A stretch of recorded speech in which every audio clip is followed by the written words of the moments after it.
It's great to see you all, and I'm very excited for our third installment of the series.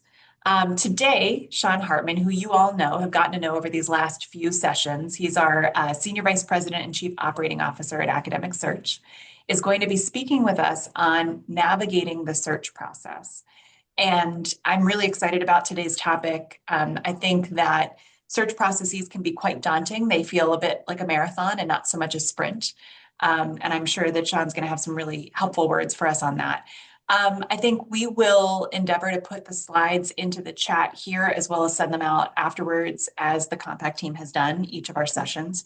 But we are excited to get rolling. And so, Sean, I'm going to turn it over to you and you can take us through today's topic. Thanks, Thanks. Lena. Good to see everybody. Hopefully you have a nice cup of tea or coffee and staying warm. But it's great to be with you. So we are going to take kind of uh, Bobby or Matt, if somebody could let me in so I could share the screen.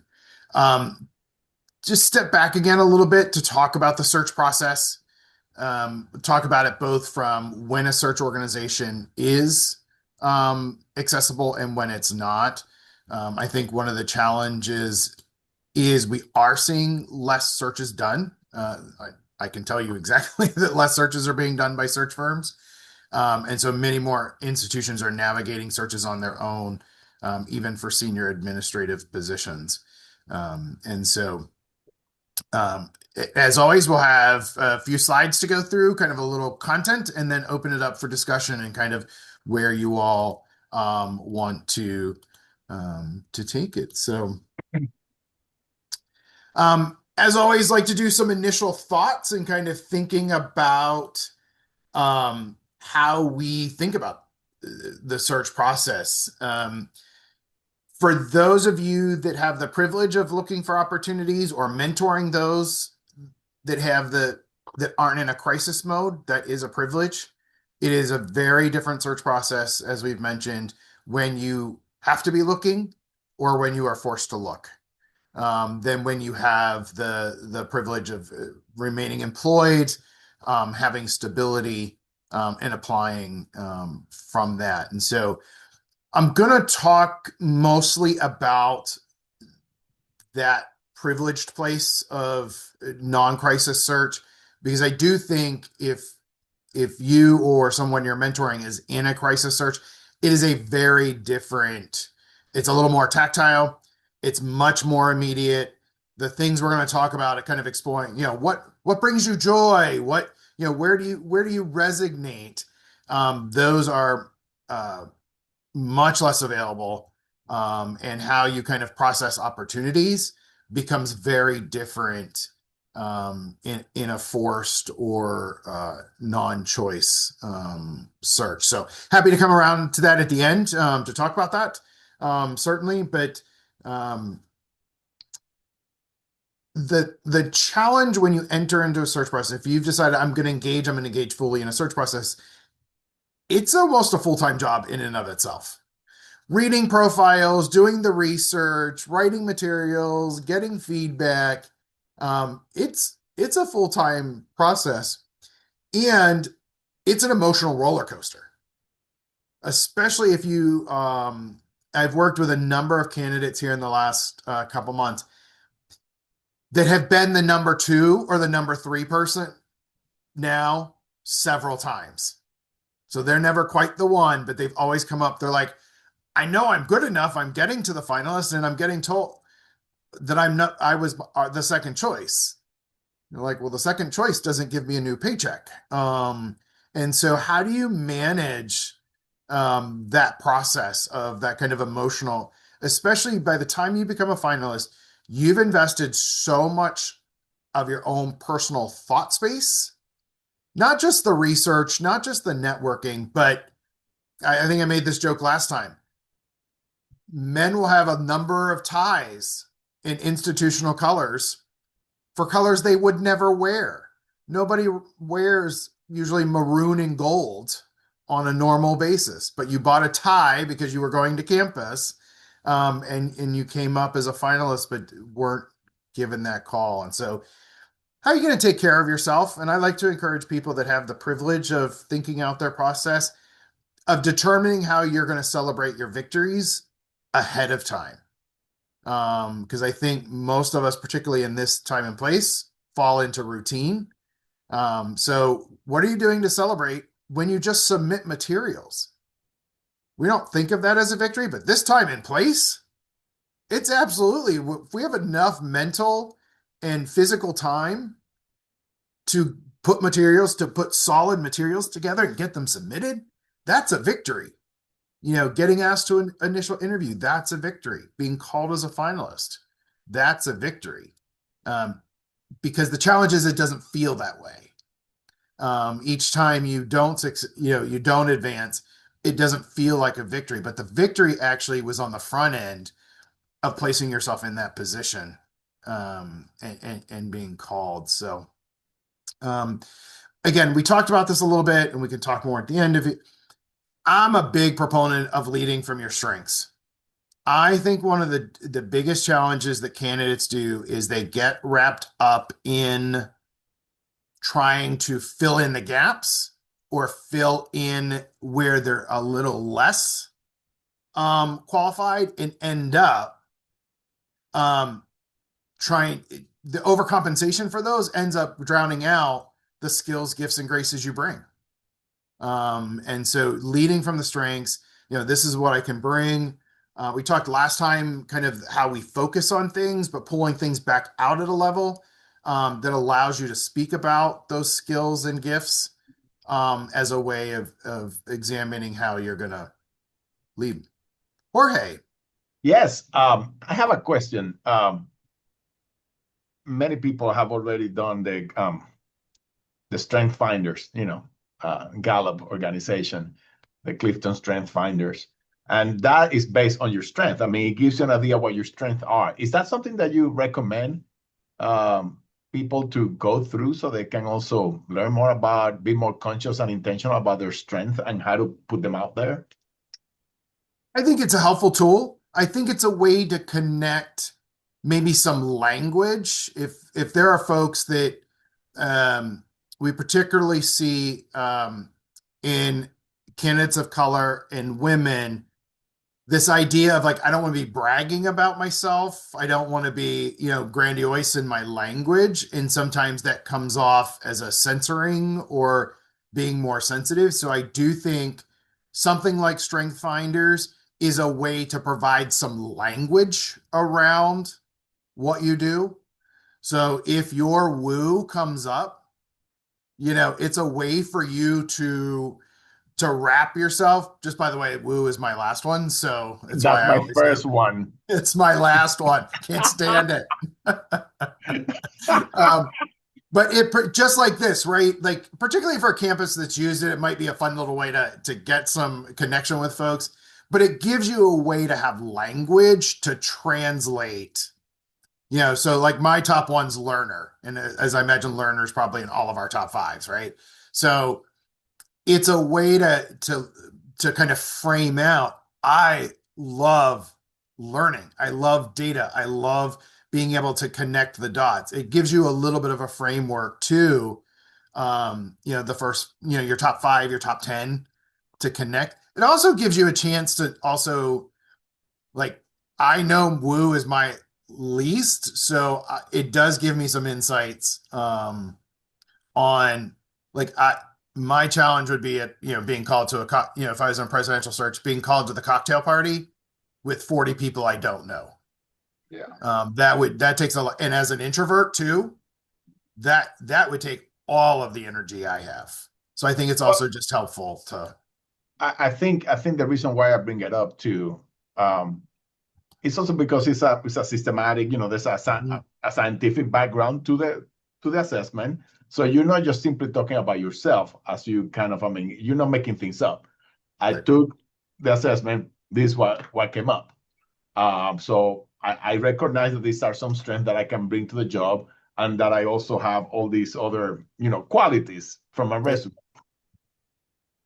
Yeah, I think I would encourage just a I would not share that you've taken strengths and that's how you came to your, I would stand on all, what do the kids say? All 10 toes down these days. I know what my strengths are.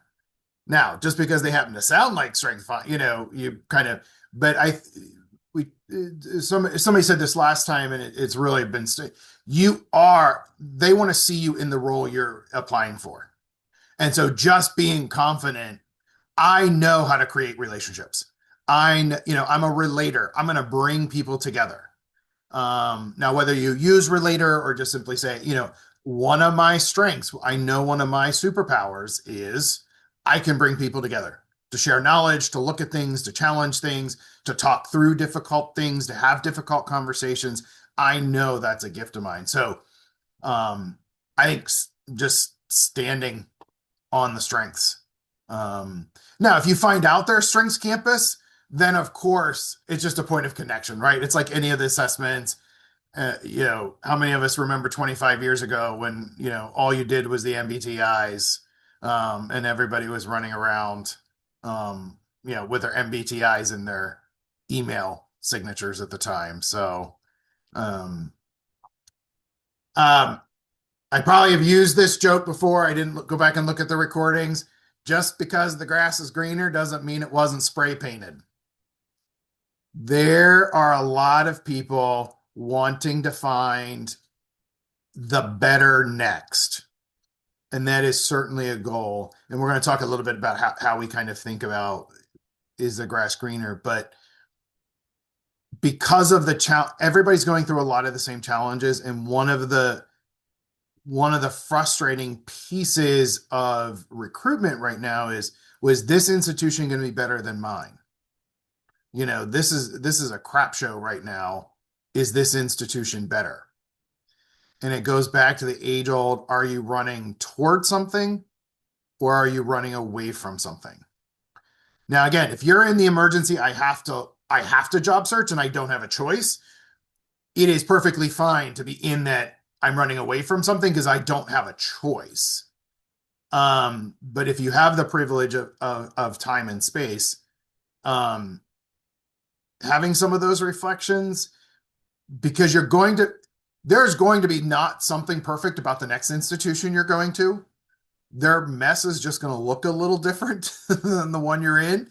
So I do find that candidates right now, and we see particularly this coming out to play in the finals, well, I just thought they would be so much better off, and it doesn't seem like they're better off. You waited till you were a finalist to come to that conclusion? So, I think it's if you set that false expectation up that it's going to be greener, my concern is people are disappointing themselves when they find out that it's not perfect. Very few folks I know have worked at the perfect institution. So, Jay Lemons, our president, always says he uses a little bit more bright language sometimes, but search is a little bit like dating, particularly speed dating. And if they don't want you, their loss. He has some more colorful language on the second half of that, but it's really easy for us to fall in love with a campus, particularly as we advance through the search process. And remain objective. And no, don't get me wrong. We have the same problem on the search committee side. They fall in love with a candidate and then something spoils that love. And then the whole search has to be thrown out because there was only possibly one ever person that could do that job out of that pool of 85, which we just had this week.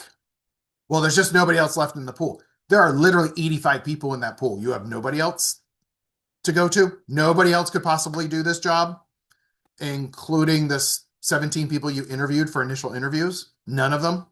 So it is a little bit that falling in love. You have to commit to the institution. You're going to be studying the research. They want to be excited for you. But if you're not successful, it truly is their loss. And there is an institution out there that wants to partner with you for your particular skills and what you'll bring to them. I think the difference is when a search firm's involved, is that it is much more of a managed process. There are people that are paid to respond to candidates, that are paid to prep candidates for interviews, paid to send the Zoom links out on time. So it does feel different than a campus-based search. And again, it's not a criticism. It's literally what I get paid to do is manage a search, and take that burden of particularly the administrative side off the campus as much as I can. And so there will be probably your email about when you're getting your interview time could be possibly faster. It could come with more details. There may not be as many backs and forth. And that's not an indictment of the institution you're going to. It's an indictment of the workload of the person responsible on that campus to get you the information and whether they got it. Because almost nobody that's communicating with candidates in campus-based searches actually has the information. The search chair has it. The HR team has it, but not the person that's actually getting you scheduled. And so finding some grace for our campus-based partners when it feels a little clunky, because it is. And I think it's a little bit of kind of time and place, and having some grace in there. Well, this institution's awful. I didn't get my Zoom till 2 days before. Or was it just our liaison to the search or our talent specialist overwhelmed? And you are one of 7 searches and they feel awful, but they didn't actually have the schedule. They got you the schedule when they got the schedule. And so I think finding some grace when a search firm's not involved, for our campuses. I'm not going to go over this too much, but again, that kind of typical, there's going to be some type of paper review. There's going to be some type of Zoom interview. There's going to be a phase of due diligence. Different campuses, different state laws depend on when due diligence and what parts of due diligence happen. But you can guarantee there's going to be a social media check. There's going to be a Google check. And then there's probably some deeper process. So like for us, we have a third party that is AI backed, that will go behind paywalls on Pacer and LexisNexis. We also double check the NCAA infractions list, just to make sure, particularly on our student affairs, and some of our other searches, that there's not an infraction there, that we should know about. So, and then the finalist interviews, this is probably the most variable one. And it really varies on the role that you're searching for. But typically it's, 2 to 4 folks come to campus, interview with the campus, and then the hiring authority, based on feedback from those interviews and, the open forums, will make a decision. As we've talked about, presidentials, very different creature, very different, based on the board rules, the system rules, whatever governing documents go under that process. So we talked a little bit about, is the grass greener or was it spray painted? By and far, you've got great judgment. You did not get here by exercising poor judgment. So if something feels off, or you need more questions, or you need more, trust your gut. It may be somebody pushes back and say, you're not, yes, you're not looking at this right, or something that may be true, but you're also a talented practitioner that has learned particularly savviness, and the skills needed to evaluate situations. And you've earned the right to trust your gut in the job search process. So if something isn't fitting quite right. Bobby. I just in pausing here, I'm just curious if you could give a little bit more color, Sean, to like some of what you're experiencing, because I think this is such a big thing that I'm hearing about, just because there's a lot of campuses that are in crisis, that are in challenging situations. Like, how transparent and upfront are they being about that? Like, I'm just curious if you could give And I want to name for the kind of community engagement side of things too, right? Like we're dealing with really messy context on the ground that sometimes it's harder to like really, people are not leading with like, the real challenging situations that they're in. I'm just curious if you could share maybe just some, without naming names, just some of what you've been seeing, like, or what has changed in the past couple of years as higher ed has just been facing increasingly difficult situations. Like, are you seeing situations that have been really messy where you feel like people are taking positions they really didn't have a good sense of what they were walking into and how folks are navigating that? Yeah. So I think it's so I think one of the challenges, whether search firms involved or not, campuses, I want to put our best foot forward. We can attract candidates by airing all of our dirty laundry. And so, but you will be on campus if you're hearing inconsistent things. If you've asked a question a few times and nobody's giving you the answer. If nobody has sat down to tell you why 3 of the vice presidents have left, and they're hiring all 3 vice presidents and nobody will give you an answer to that. I think those are some basics. Watched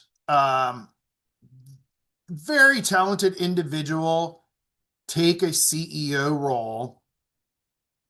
When the search started, it was a $500,000 deficit. When they finished the search and were offered the opportunity, it was a $5 million challenge. Neither they nor the board thought there was any difference in their search process when they only had a $500,000 versus a $5 million difference. In that case, I think that the candidate was a little naive on the process and kind of what they were walking into. And I personally wish the board would have had to reflect, did they look for the skills? Because that's a very different skill base in that situation. Lena. So I actually want to drill in on that specific example around financial stability, budget information availability. I've been on a couple of different searches where there was conversation amongst the search committee and leadership around how much information people were willing to give relative to budget.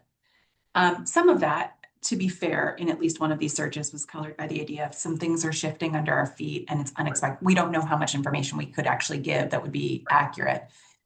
But as a candidate, how much can you ask for without sort of rolling over the line? And then also, what are some of those other symbols that you can look for, those artifacts that would be able to tell you with a little bit more clarity around financial stability? Yeah, I should do a whole workshop on that. I think first and foremost, obviously for private colleges, the 990 is going to give you a lot. It may not be totally transparent, kind of how they got there and where they're at.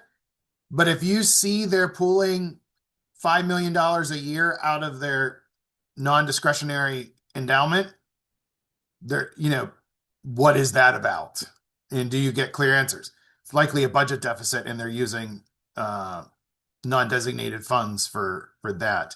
If you just look at the front page of a 990 and they're showing operating deficits, and they've been showing them, ProPublica. I like ProPublica as the best, the nonprofit finder, just because it's a little bit easier you get the summary data that you're looking for. You're looking for salaries and you're looking for the overall budget, which ProPublica does instantly. But so I think that everybody's tuition dependent. So iPads are also gonna, like, what have been the changes?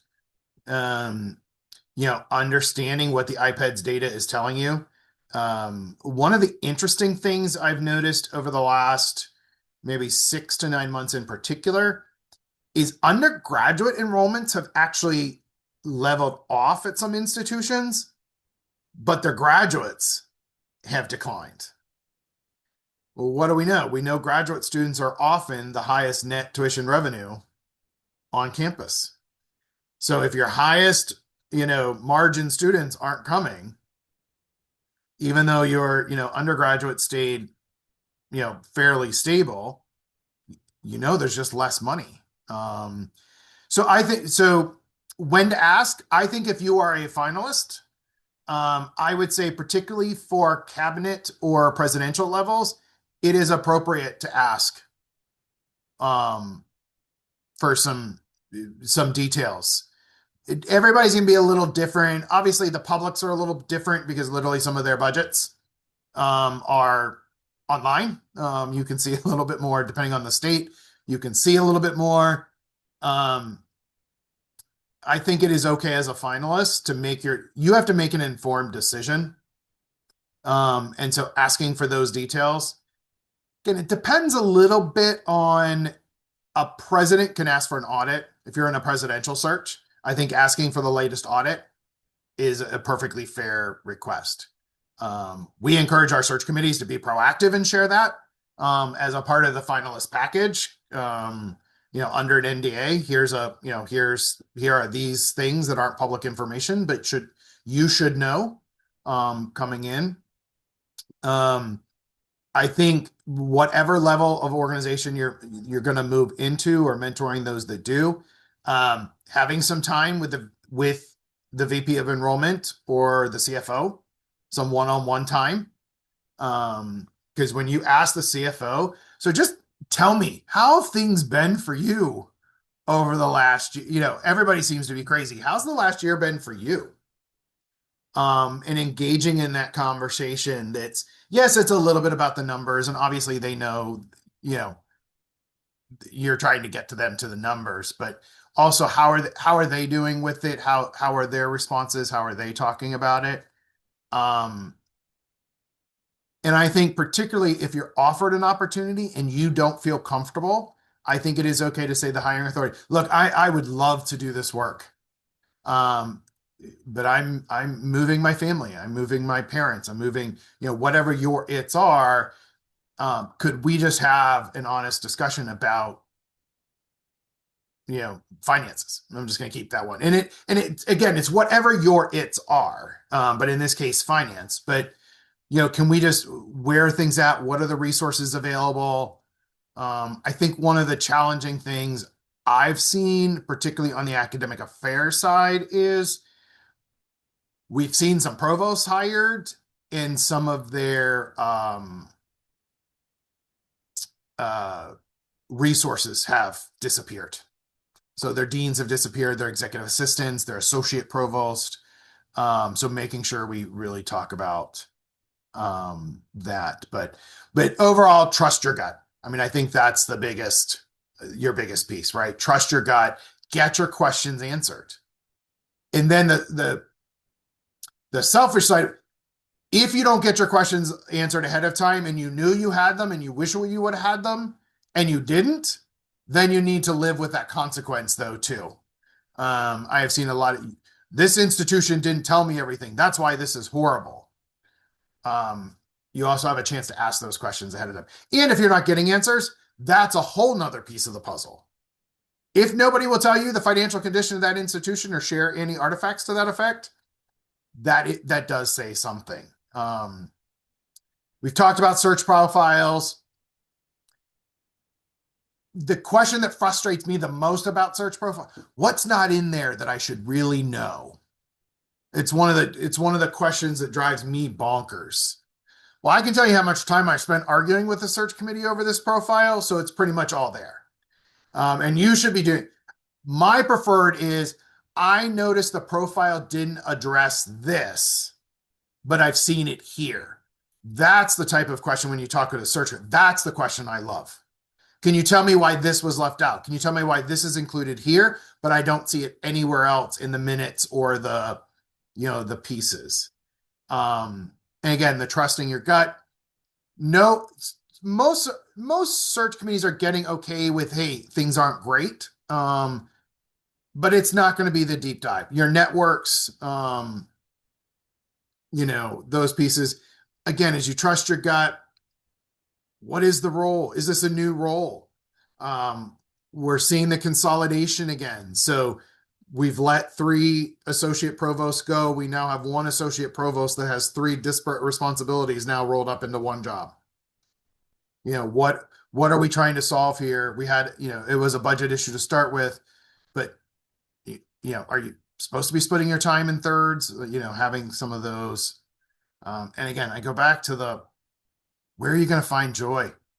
Having that thoughtful as you go through this. This is something that's going to fill my bucket. And I think it's fundamental, but I think a lot of kids, do I just want to do this job? Like we get so like what, all of the other pieces. I think sometimes candidates just like, do I want to do this? Is this actually what I want to do? Do I see myself doing this? And hopefully the resounding question is 100% I want to do this. I can't be any more all in. But if you're at like 60 or heaven forbid 50%, and whether you actually want to do it, again, assuming you have a place of privilege to make those challenges. When search consultants are involved, I've said it over again, our client, for the practical word, is the institution. So we are risk managers. We're going to keep that process moving the best we can. We hope we are the buffers.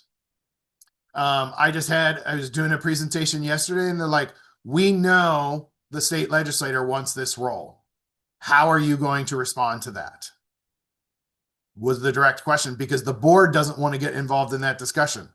I think they're going to hire us simply to make sure that we handle the 4 or 5 politicians that believe they're qualified to be the senior leader at this institution, simply just because they've been on campus.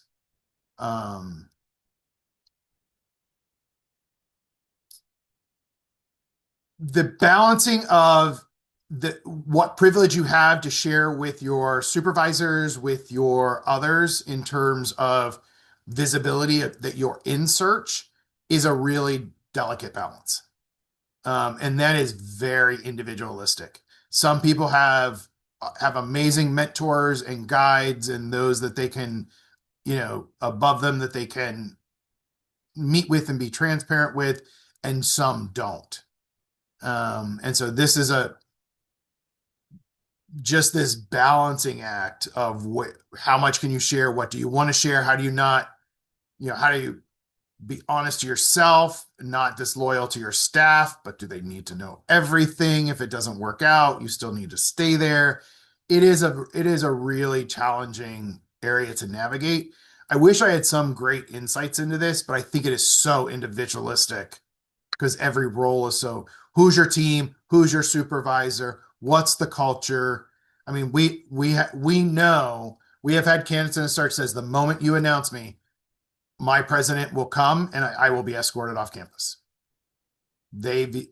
And guess what? They were appointed. That president walked into their office, said, you're fired, with security, and security escorted them off campus and said, your things will be mailed to you. And this person had worked there for 12 years.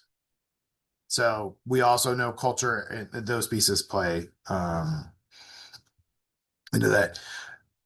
Y'all gotta be sick of me saying this. Why you? Why now? Why them? It is the core of not only what you should be presenting, but what search committees are asking for. Particularly the why them question right now. Are you going to stay there? You all know that people don't want to go through these search committees to turn around in 18 months, 2 years later, to have to do this search over again.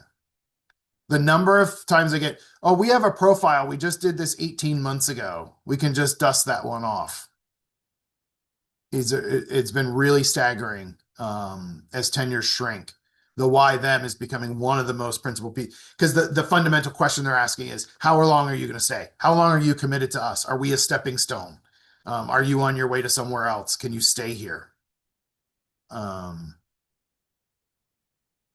So I know we had some questions along the way. Bobby. And I know I think that was your last slide, so I know we're going to transition to discussion, but just something to throw out for folks is, I recently was talking to a campus just on this whole point where you said, are they going to stay? And this is a situation where I feel like we're increasingly seeing then, and this is presidents, so this is more about how we all, I think, in these leadership roles, like interact with presidents that are selected, who are then like wearing it with a badge of honor. Like, this is my last presidency. And recently I just like had a campus that I was kind of talking to about like just the really negative other side of that, of like, this like culture that it kind of creates of like, I can do whatever because like this is my last gig. Like I'm not making decisions that are hinged on how to prepare myself for the next job. And I just wondered if that's a theme or a trend that you're seeing because there is such a hunger for more stable leadership. If you're seeing like the kind of flip side of people kind of coming onto campuses like carrying this kind of aura of like, I'm here, like this is my last gig, and that's like a context of which I'm operating in. Yeah, I think I've seen it more the flip side, that if a candidate says I have one good presidency left in me, campuses don't campuses don't want to be the retirement plan or the slide off. And so I actually think there is some, I wouldn't go as far as calling it age discrimination because we're hiring older presidents than we ever have. But I think it's more the opposite. They don't want to be the slide into retirement. And so I think from the search committee and the search process, it's a different view. Now, do I think some good game show hosts can become presidents by using that? Of course I do. But I think it's more our the institutions are too fragile. They're just too fragile to have somebody coming in and say, "This is my last good presidency." Well, is that 2 years? Is that 3 years? What if you decide? What if your health goes bad? So I think people don't know how long they want you to stay. They just want to know that you're going to stay because you actually like them Yeah. and want to be with them. Well, I believe we have passed our time, but it's been really, really good to have you here. I will let's give Sean, a round of applause for today's session. And we'll see you next time. And if you don't mind, I'd like for the rest of the team to stay here. And Sean, thank you so much for your time. We'll see you. Good to see you. Stay warm. Bye. Thank you.